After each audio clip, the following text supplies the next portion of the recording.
Hello Virgo! Welcome to Like a Tarot. Alamin natin ang situation mo, situation ng person mo, ang relationship, at sa huli kukuha ko ng additional cards. Pinaghihiwalay ko yung situation mo at saka ng person mo para may idea ka kung paano mo maresolbahan yung problem nyo.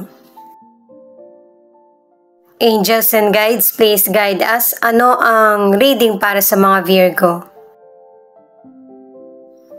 Chance. Ito yung situation mo. Basahin natin yung booklet. Itong card mo na chance, ang ibig sabihin ay may mga decision kang kailangan gawin pero hindi mo to kailangan madaliin. Pag-isipan mo mabuti.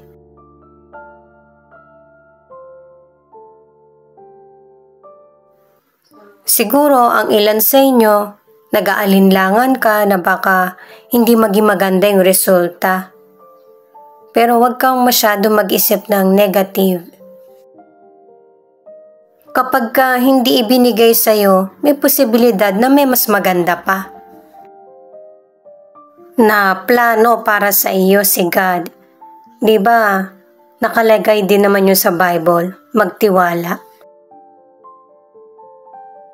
Para sa mga bagong viewers, ang reading na ito ay timeless reading, general reading at guide po lamang. Hindi po magre-resonate sa lahat kaya kunin mo lang yung akma sa sitwasyon mo. At kung kailan mo napanood ang reading na ito, yun ang start ng 1 week reading para sa iyo. Ikaw na bahala magpalit kung si person mo ito o ikaw. The Sun, Three of Cups at Ace of Cups. Itong mga cards mo ipinapakita na positive na person ka, nagbibigay saya ka, at saka yung bang inspirasyon sa kapwa mo na kung ano yung goal nila sa buhay, ipagpatuloy nila, magaling ka ring mag-advise. At saka yung pagpapahalaga sa pamilya, pinapakita rin sa mga cards mo. Sa relationship, ikaw yung nagbibigay lakas sa person mo, at saka meron magandang kapalaran ang relasyon nyo. At saka nagpapatuloy at maganda yung communication nyo ng person mo. Pinapakita rin sa card mo na meron ka makakamit na tagumpay. 3 cards na ito na isi-celebrate mo. Ang pinapakitang tagumpay ay happiness. Naka 3 cards ka na. Yung feeling ang mas mananaig. Single ka man or nasa relationship, yung pagmamahal mo, pag-aaruga, yan yung nagbibigay lakas loob sa mga taong nasa paligid mo. Kaya wag mo itong baguhin. Yung positive na personality mo ang nagpapa-attract sa potential person o kaya sa mga kaibigan mo or taong nakapaligid sa iyo. At saka sa mga single, kung maghahanap ka ng potential person, kailangan yung pareho din ng personality na meron ka. Mas mabuti yung naikipag-communicate para hindi mahirap na i-open kung ano yung nasa isip mo or nararamdaman para mabuo yung tiwala sa relasyon or bubuuin na relasyon. Kung may problem ang relasyon nyo, ang advice ng cards ay i-encourage mo yung person mo na maging open at magkaroon ng clear communication. Alamin muna natin yung situation ng person mo. Patience. Pareho kayo ng person mo na kailangan wag ipilit yung sitwasyon. Kailangan ng person mo na mag-slow down. Pareho kayo ng card ng person mo na kailangan ng timing.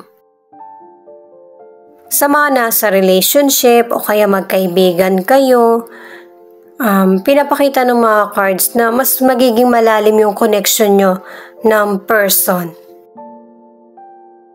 Kasi guys, sa mga single, makikilala mo yung true love mo. Hindi naman kailangan maging magkarelasyon kayo.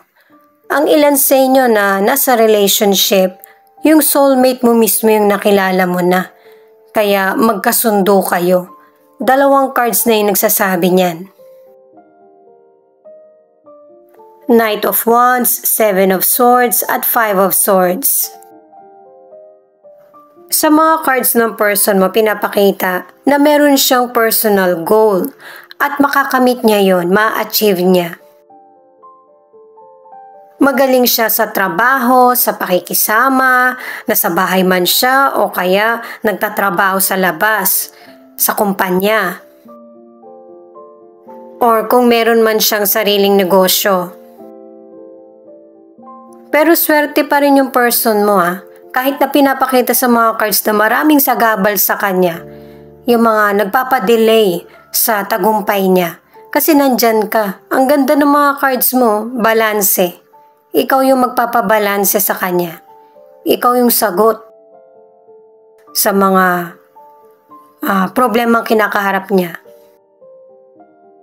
Masusolusyon na naman yung problema niya at saka ma-achieve niya yung goal niya. Kailangan lang ng patience.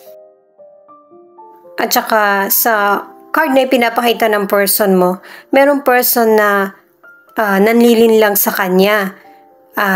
Tinatraidor siya. At saka pinapakita rin na meron siyang hindi makasundo.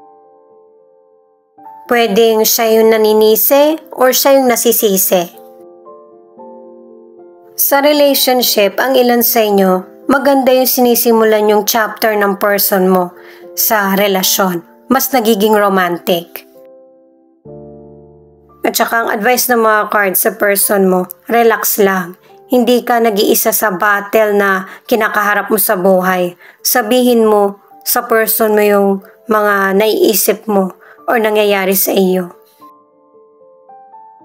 Kailangan balansehin mo yung sitwasyon mo kasi hindi alam ng ibang tao kung ano yung sitwasyon na nangyayari sa iyo. Kailangan mo makipag-communicate. At saka kahit card ito ng person mo, ang advice sa'yo, pakinggan mo yung person mo sa mga problems niya. Para hindi madadama yung tahimik niyong relasyon. Ito naman yung card mo para sa relationship na achievement. Naka-4 na cards ka na makakamit mo yung goals mo sa buhay. At saka ano yan guys patungkol sa graduation, engagement, Naka-2 card ka na rin para sa celebration. At saka yung magtatagal ang relasyon nyo ng person mo. Sa mga single, mamimit mo yung potential person na kapareho mo ng mindset. At para sa ilang single, ang advice ng mga cards, kung yung potential person hindi makapag-decide, ikaw na mismo yung dumistansya. Para yung bubuin yung relasyon, hindi mabubuo ng sapilitan. 10 of Pentacles, 5 of Cups, at 4 of Pentacles.